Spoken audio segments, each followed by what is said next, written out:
Iran imetoa taarifa kali kupitia vyombo vyake vya ulinzi IRGC ikisisitiza kuwa mazungumzo yoyote ya kisiasa na Marekani yanapaswa kuanza kwa hatua ya vitendo kutoka upande wa Washington, ikiwa ni pamoja na kurejesha fedha zinazodaiwa kuchukuliwa au kuzuiwa na Marekani kama ishara ya njia ya kweli ya kutafuta suluhu ya kidiplomasia.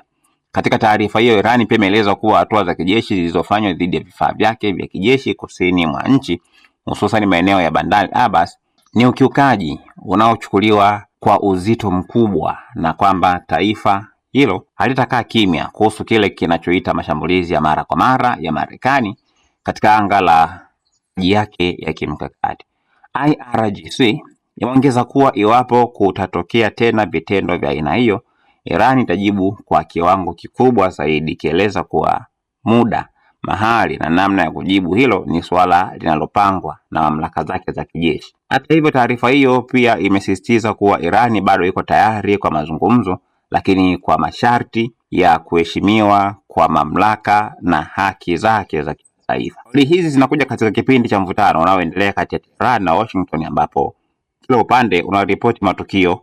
ya mashambulizi na kujibu kwa matamko makali ya kisiasa na kijeshi, hali inayoongeza wasiwasi na uwezekano wa kuongezeka kwa mgogoro katika eneo la Ghuba ya Uajemi.